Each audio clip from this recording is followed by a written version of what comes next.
Sally Porteous is the founder of Red Lanyard and the Event Planners Workshop. And I am so excited to have Sally on the show today because as female entrepreneurs, events play such an important role in growing our business. So we're going to find all about what we can do to grow our business through events. Welcome to the Women on the Rise podcast. I'm Jen Blandos, the founder of Female Fusion, and this is where we look at everything entrepreneurship for female entrepreneurs. Whether you are just getting started or you have a 7 or 8 figure business, we cover the topics that matter most to you as you are building, growing, and scaling your business.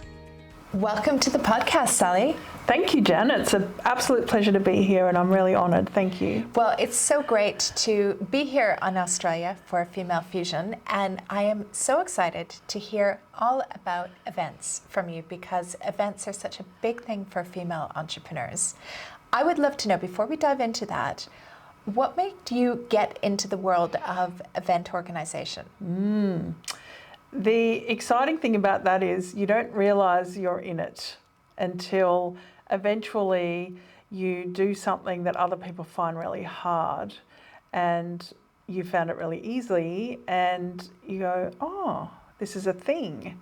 And I think as female entrepreneurs, a lot of us have been doing what we've been doing forever and we haven't really named it.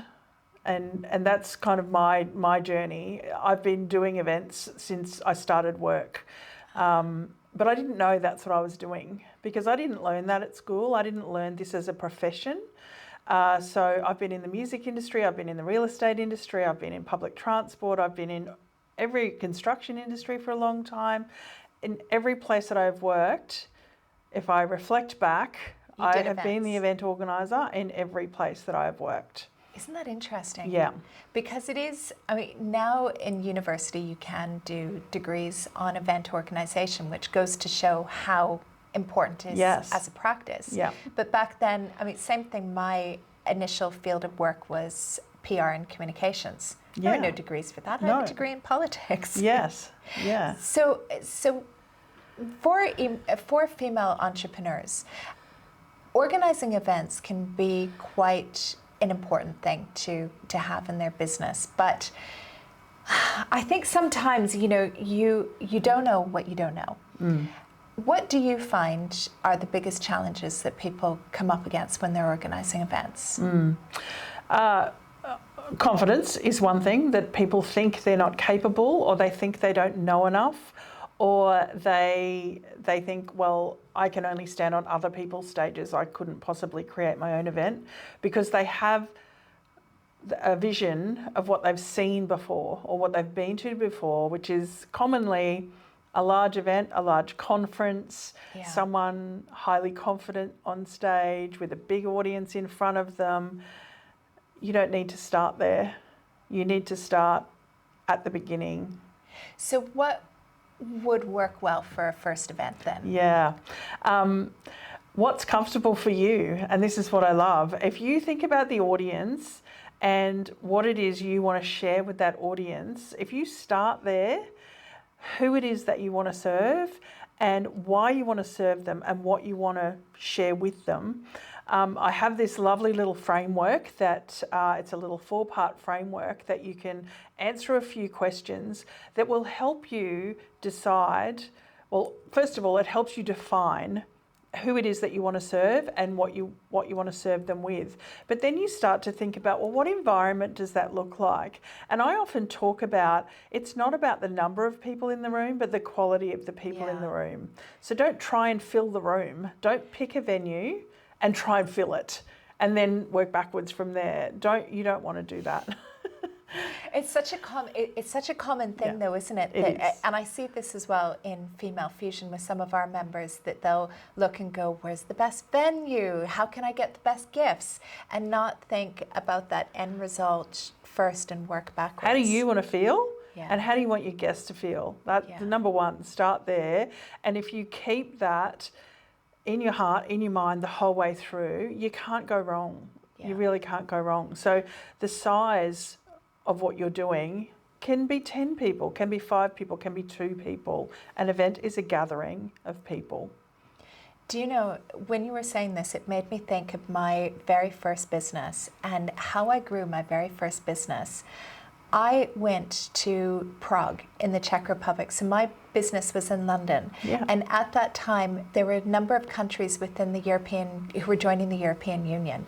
And I did communications and PR training. And I was like, why don't I organize a conference there and call it Communicating in the New EU? I had we were like, we've got this captive audience. And I went to Prague and we ended up getting 70 people to turn up for that conference. And that's actually one of the pivotal moments in my first business that helped me really grow it. And I was like, that's an event. Like, the event actually is one of the things that really helped build and grow my business. But I can bet too that the success of that was because you looked at it from, what does this audience need to know? Oh, yes. And often what happens is people don't start there. They start with the venue and the date, and then they get nervous about themselves. Yeah. The event was last minute. Yeah. The event was like, we thought all about the content and the outcomes. And I remember that it was very much, right, where can we find a hotel in Prague? Yeah. But it was like, it just goes to show the power, if you get that right, how that can work so well for your business. Oh, absolutely. And what I'm finding now, and this has sort of just started to bubble up now, is you can't fake yourself in a live event, right? So anyone who's worried about AI or worried about whether, that is this real, this thing that I'm participating in, that can't be faked in a live event. Yeah. So when you see business owners, maybe they start out with their first event, what are some of the common mistakes that you would see people make? So if somebody's listening to this and going, okay, I think I'm going to try this, what things should they be looking out for not to do? Yeah. Well, don't pick the venue first and don't pick the date first. You can think about those things, because that is often what drives us. Yeah. We think, I want this beautiful space and this is the time that's right for my market. But some of the mistakes people make, I guess, when they make those choices is, when you're picking a venue, remember you're picking real estate.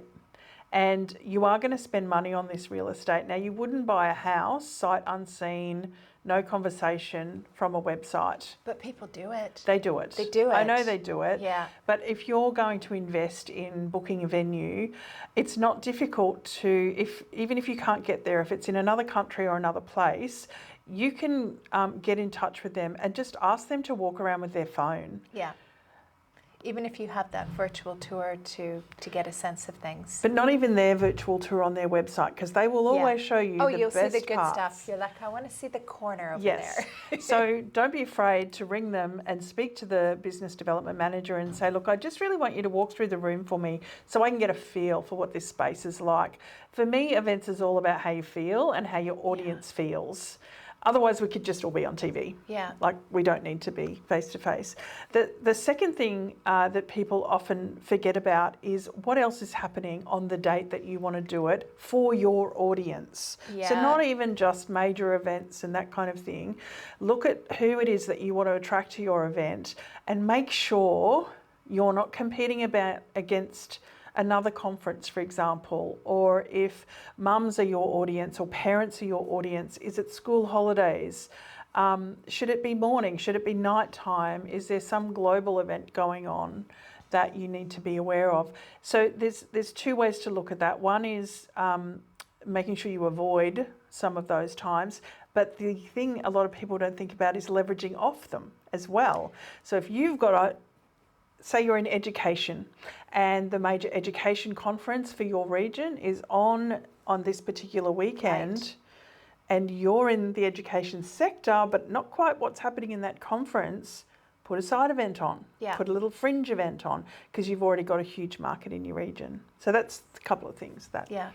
No, absolutely. Those are so important when you think about that. And sometimes when I see events and you're like, oh, there's that major trade show going on, or the similar event that you're just not going to get the traction, or school Yes. holidays also as well are not a good thing sometimes. Yes. Yeah. Can you, one of the things that I think a lot of people worry about is that they don't want their event to be just another event and to be kind of boring. Have you got examples of business events maybe that small business owners have put on that have maybe stood out, that are, because I think, you know, there's no idea that's a new idea. It's always, why reinvent the wheel if it's been done? Yeah. Do you have suggestions for ones that you've either organised or attended that have just knocked it out of the park? Yes, I have, and it doesn't have to be about the whole event. So I guess what I want to get across the line to people is it's the tiniest little things that can make the biggest impact. So the experience we've had here today is the members having a different lanyard to the non-members in our catch-up that we've had today, which makes the members feel really special. Yeah. An easy way to do it is with your name tags. So I had a wonderful experience during the World Surf League conference, and their name tags are little balsa wood surfboards. Oh, cute. Now this happens around the world. So when you attend this conference, they're collector's items. Yeah. Now they're not cheap, obviously, but they're not super expensive either. But what that means is the person who comes to the conference time and time again, they want to collect that name tag at each place. You can do the same thing with delegate bags. So I've done another conference that every year the Indigenous print on the delegate bag was different. And so when people are coming time and time again, they're collecting them, but they also don't want to miss out because they like, oh, if I don't go this year, I won't get part of my collection. Ah, right? So very good. Super simple things that you can do there. But yes, the lanyards, the gift boxes, the experience people have. Yeah. Don't be running around fixing your AV and all that kind of thing when people arrive. The pre-journey, the post-journey. If you just look at every single step of the way from your audience's experience, you will make a difference. No end. Absolutely. You can't automate it. Don't try and automate it. Yeah. This is in real life stuff. And it's not difficult right now to make an impact by simply showing up and being in person for your guest. And I always find too that I look at that and go, if I went to that event, if I was paying for that event, what would I want from it? Yeah. What would make it that is one of those ones that I absolutely have to go to? And it's the easiest thing, like the host greeting me when I walk in the door. Right? Not Yeah. walking in the door going, Yeah. what do I do here? Yeah. You want to immerse people. You want people to, as soon as they arrive, they've forgotten where they're meant to be, or family or work or any of those kind of things, because you've just brought them into some magical environment. Experience. Yeah. But people don't do that. They don't No. do that for a lot of events. Like I hear from people who come to Female Fusion events, they're like, oh, you know, I went to another networking event to go and check it out and see what it's like compared to yours. They're like, it doesn't compare to yours. They're like, it's so nice, you know, I come, you greet me, you've got my name badge, you know, we have raffle prizes. I always, you know, get to meet people and it's really relaxed. Food, I find, is another big thing. And so many events I've been to, and especially for me, like, look, everybody knows I'm the gluten-free vegan. You can't, not just gluten-free, not just vegan, gluten-free, vegan together. That's hard, and a lot of people don't think about that, but they know that they come to a Female Fusion event, they never have to worry about food. That we meticulously look at that and make sure that it's healthy, that it tastes good, that it doesn't matter what food allergy you have, you will always have something to eat. Yes. But then I'll go to other people's events and it's always like deep fried and pastry, and there's nothing gluten-free and there's nothing vegan. And it just, I don't know, I feel like a little bit let down, to be honest. Because they've chosen the menu based on what they want to eat, Right. not what. Yeah. They don't look at the audience. And a great example of this recently is I did a gala, and the menu was chosen. So I didn't choose the menu. Somebody else chose the menu. Sally had no say. No, I did not. And interestingly, through the process of people registering to attend, there was a large portion of people who were allergic to seafood. And I kind of just noted as we were going through it, like, this is really unusual to have such, like 15% of the audience was allergic to seafood, not just I don't want to eat it, Yeah. they were allergic to it. The entree was full seafood. And they didn't have like vegetarian or vegan option? They do, but you don't want to have to ask for that. You Yeah. don't want to be the only, I'm sure you be- don't want to be the No, only person at the no. table with the different meal I always am. to everybody. but- I know you are, but I looked at that and thought, why aren't we changing this menu? Exactly. As these registrations are coming in and Yeah. we're noticing, gee, this is really interesting. We've got time. We Yeah. can go back to the venue and go, look, I think we need to change our entree Yeah. because to me it's risky too. Of course it is. Hugely But risky. I think it's sometimes you don't know if you don't know. Like, for example, Yeah. for us, the reason why the food is so good is because I am so aware, because I face that all the time. Yes. So my view is, I don't want you to ever turn up to one of our events and not have something to eat. Yeah. Yeah. So that's like one of the things that we think about. But then I go to so many events and they don't even ask about food allergies. It's like, oh, if you have a food allergy, you're difficult. You can go get your own food. Yeah, wow. Yeah. It happens a lot. Yeah, But that's when you don't have interesting. food allergies, you don't realize that. I went to a big conference in London earlier this year. No changes for food allergies. If you couldn't eat what was on the menu, the restaurant's out Eat there. before you come. Wow. Right. So I think Wow. little things like that make a big difference.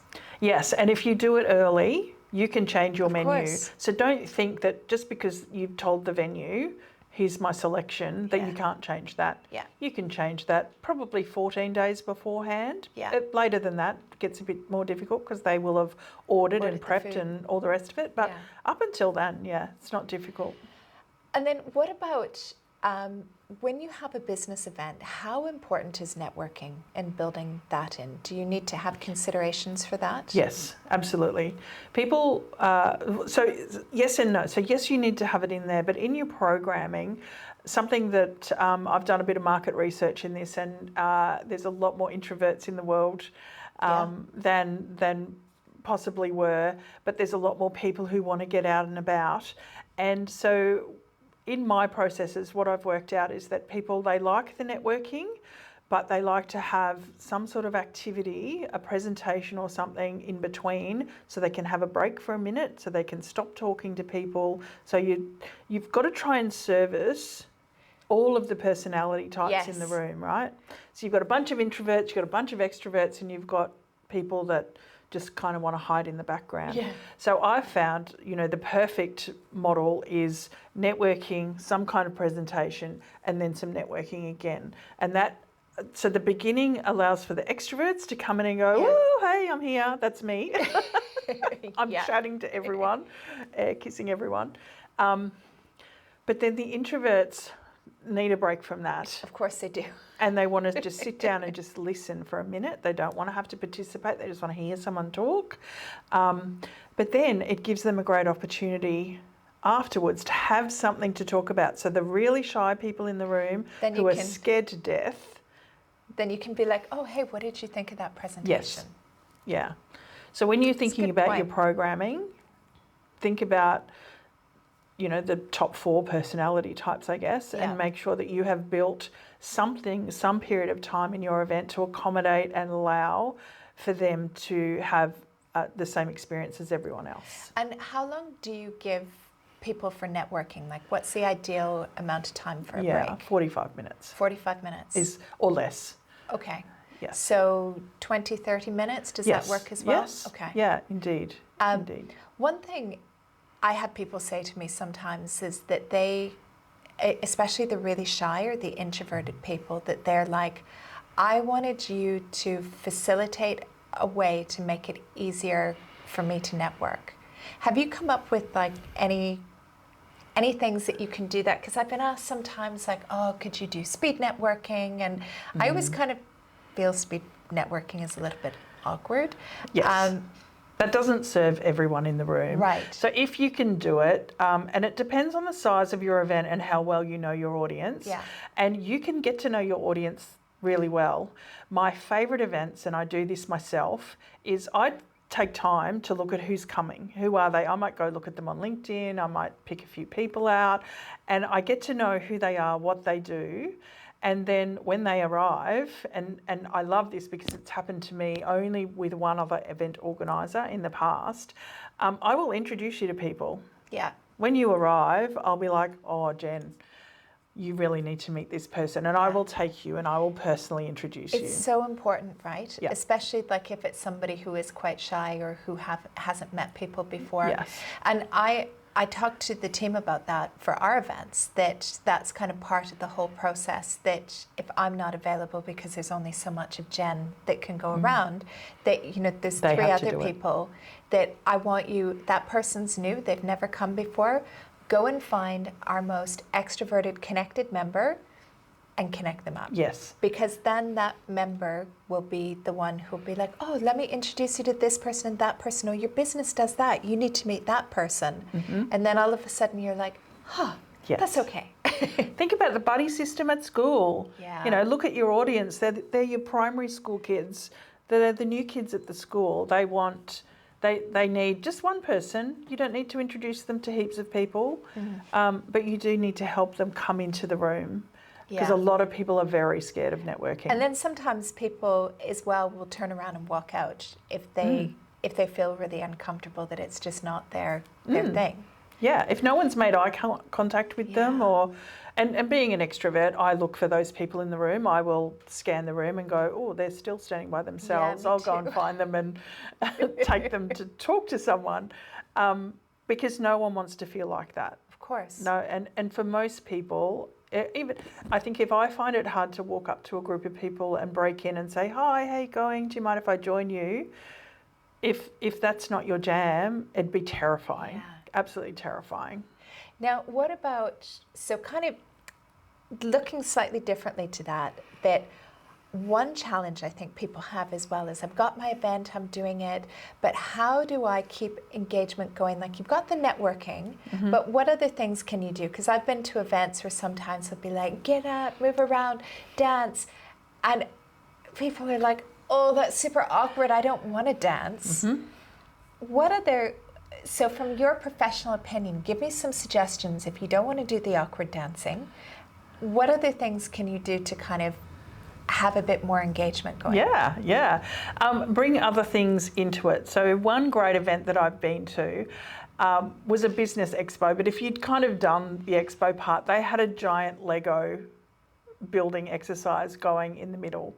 So every booth that you visited, you got a piece of Lego, and then you could go and put your piece of Lego into something.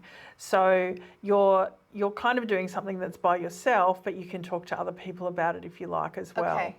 The other things you can do is have things for people to look at. So beautiful artworks or even digital artworks, that kind of thing. It doesn't have to have any sound, but it's something for people to do who don't want to talk to anyone else, but they don't want to stand there, by themselves either, like, just holding a glass of wine or what have you. So giving people something to look at or something to participate in can be a way to do that. But let me share with you, I had a really interesting feedback from one of the questions I ask in some workshops that I do is, how do you feel when someone asks you to get up and dance? I've been at something where someone's asked me to sing as a whole group, and I'm like, that just terrifies me. No, thank you. Exactly. So I asked this question about, well, how do you feel about that? And someone actually said, I hate it when I'm asked to put my hand up. Yeah. And I was like, wow, tell me more about that.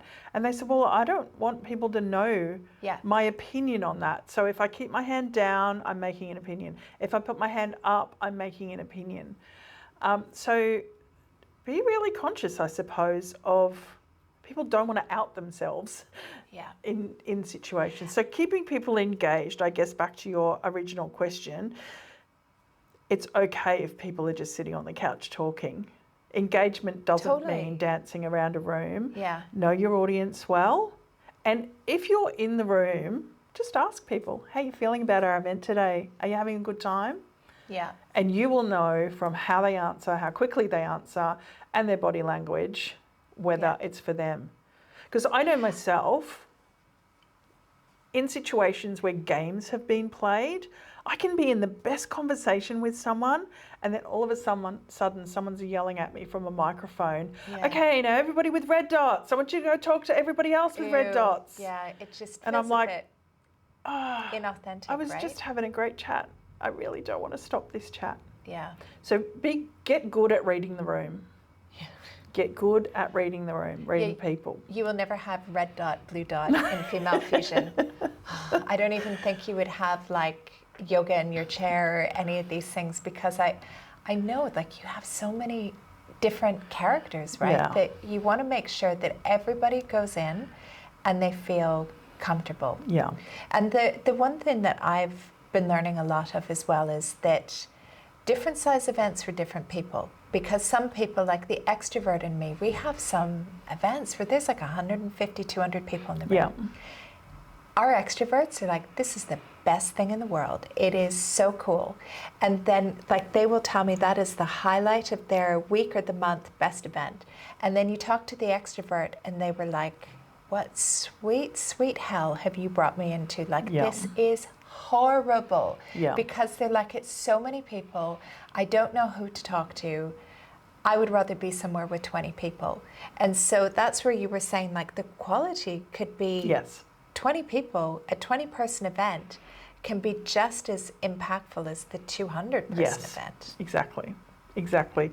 And again, it comes down to your audience, knowing your audience well. And hopefully you have, created something for an audience that you do know well. Yeah. You may not personally know them. Like if it's a public ticketed event, you don't necessarily know that person intimately. Yeah. But you kind of know their personality type, what they enjoy, what they don't enjoy, where they hang out, that kind of thing. So if you're building it for your audience first and foremost, you'll get it right.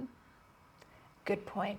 Now, I have a question for you. I always love asking this of people who are in events because you're like a swan, right? That you look so beautiful. All event organizers are like this, that you look so beautiful and calm on the outside, but underneath your feet are going like this because there is a lot of crazy stuff that happens with events, especially like bigger events, but even smaller events as well. Sometimes stuff happens like you have an event cancel or a venue cancel on you last minute.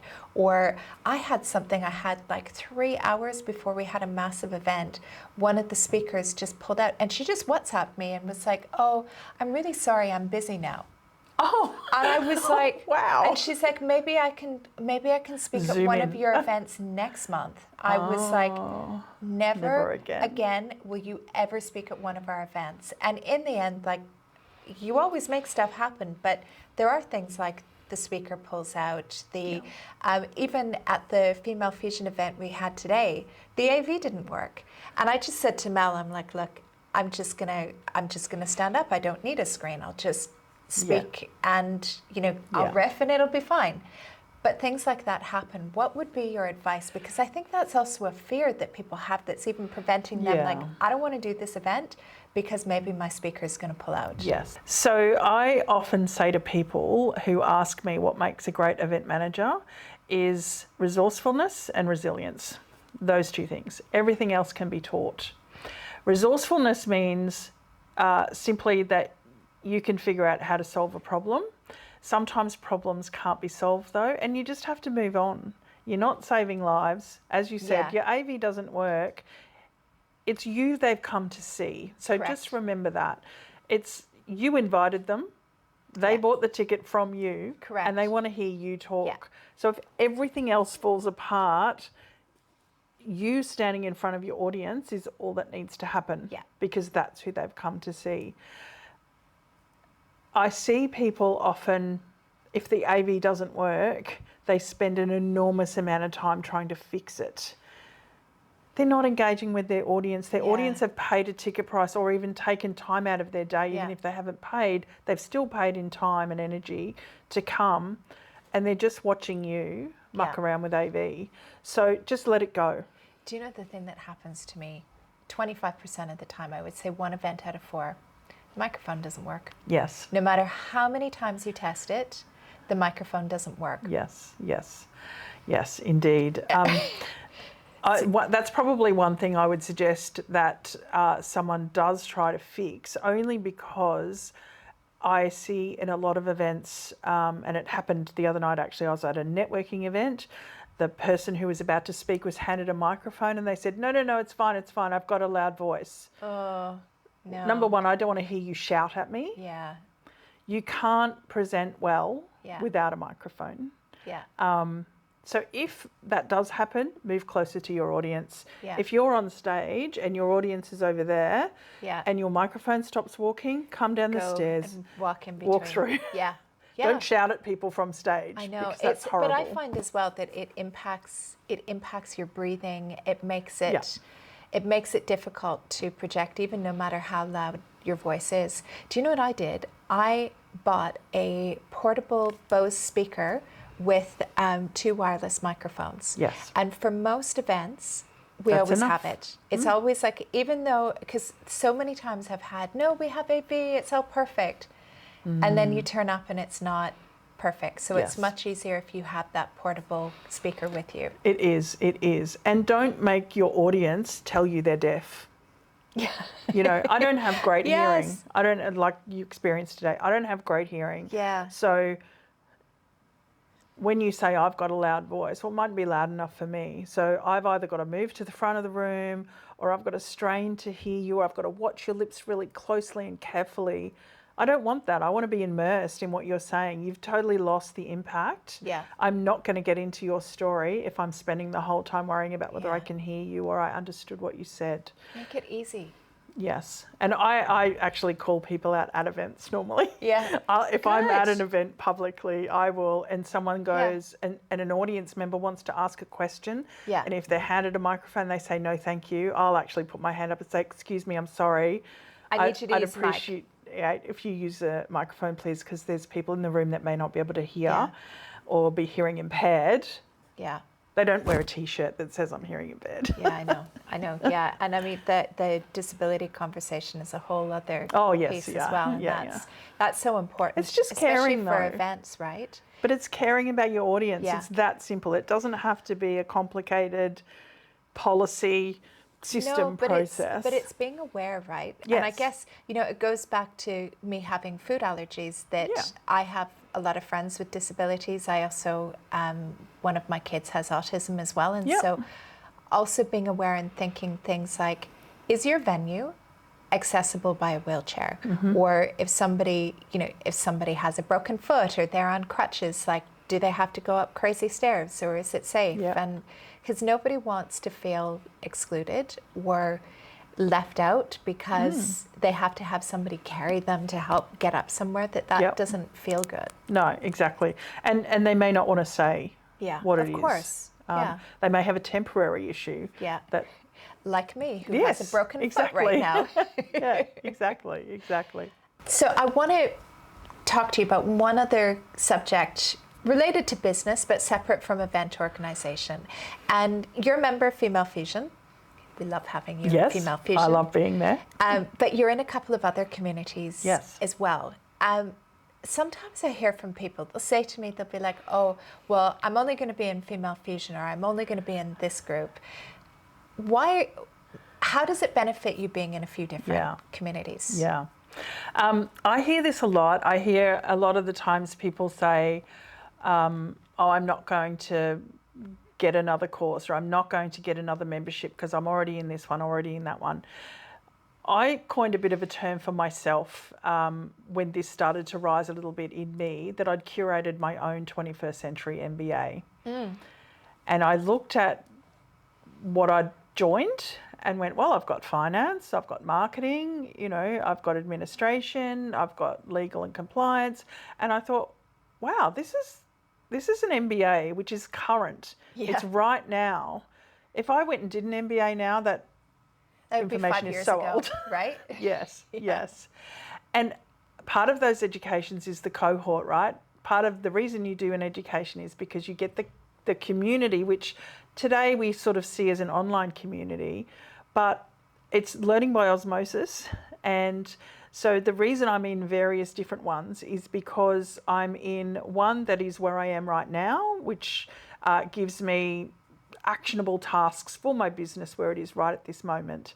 Another one I'm in is gives me skills, knowledge, and a cohort of people where I can see myself going. I know I'll be there in a couple of years, and that's helping me on that little pathway. And then, of course, I'm in Female Fusion because this is where I see my business ultimately. The global connections, understanding what it's like to do business in a global environment. And what's really funny about that is it's a story for another time, but I ended up in an MBA program, not qualified to be in an MBA program. I did a lot to get there, and I didn't realise that I did a lot to get there. But I exited out at international business, and I was a mature age student, so this is in the last 15 years. But I exited out at when we got to the unit for international business because I thought, I'm never going to do international business. Ever. Wow. I'm not going to bother with that. And now I'm like, oh my goodness. But this is where the opportunities are. Yes. Right? Yeah. And and I've thought about that because international is my thing. That's kind of, Yeah. I got rejected for being not local and was like, okay, well, I'll use the international. But I've realized, and I reflect back on my career and entrepreneurship experience, and it's because of the international that opened up so many opportunities. But it's hard, right? It's hard to know without... It can be scary. It can be like, especially if you haven't done it before, it can feel very scary and overwhelming. Yes. And for me, like as a business owner, one of my first big countries that I went to outside of Europe, because I was already doing a lot in Europe, I went to Saudi Arabia. And this was Saudi Arabia 20 years ago. Wow. Saudi Arabia 20 years ago, when I went there, women were not allowed in government buildings. And I remember I had a meeting with the government minister, and we had to get special permission for me to be allowed into the building. And then we were leaving that building, and I had to go to the toilet. Yeah. And there were no toilets for women. And so I actually had to use the minister's private bathroom because women weren't allowed in. And I thought, it just blows my mind thinking that, young Jen went and did these things and had these experiences. Of course, Saudi Arabia is amazing. It's transformed. You wouldn't even imagine that it was like that 20 years ago. But I was kind of like, I'm going to do it. Yeah. And it does take a bit of bravery because I think for some people, they would have experienced that and been like, not for me. Yeah. But if you do have a bit of bravery and you are willing to get on a plane and go experience a different market, it opens up huge opportunities. It does. And the beauty, though, of Female Fusion, and I'm not just banging on for the sake of it, understanding the cultural differences. Yes. Having a space where I can go, hey, I'm thinking about doing this. Yeah. Is that okay? Is that acceptable? Should I be doing it in a different way? And having such a broad range of people in there who can say, here's how you need to do it here. If you're going to come to the UK, this is the approach you need to take. Yeah. If you're going to take that into, Abu Dhabi, this is the approach that you need to take.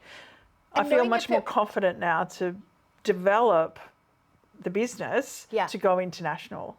And it's cool, right? Because you realize you're like, they're just like me. Yes. They're just like me. Okay, maybe this works a bit differently or culturally this is what they like. But at the end of the day, we're all women. We're all building businesses. We all want profitable businesses. Yes. And there's so much that you have in common with that. Yeah. Yeah. No, it's excellent. I love it. Thank you. So what is next for you? You're working on a few things. You've got some plans to go big? I do. Yes, I do. So we have the Event Planners Workshop, which has the program and the tools to show you how to produce a successful event.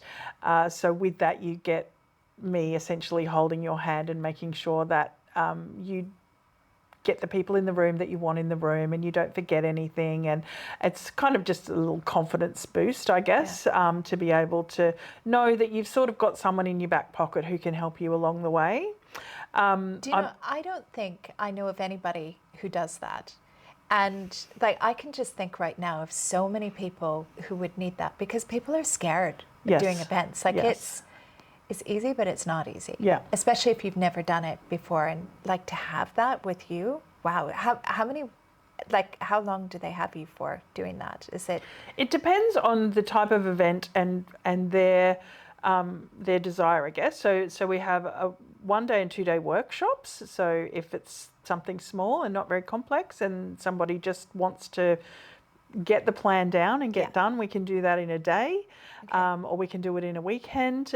There's an 8-week course as well, which gives you all the templates for you to go along with and produce your event, including all the marketing and design and all of that stuff as well. So it's not just logistics. So it's like an event in a box, in a way. Yeah, essentially. So it's design, administration, marketing, risk and compliance, and execution. So it's from beginning to end. It's idea generation to debrief, because I'll make you do a debrief. Yeah.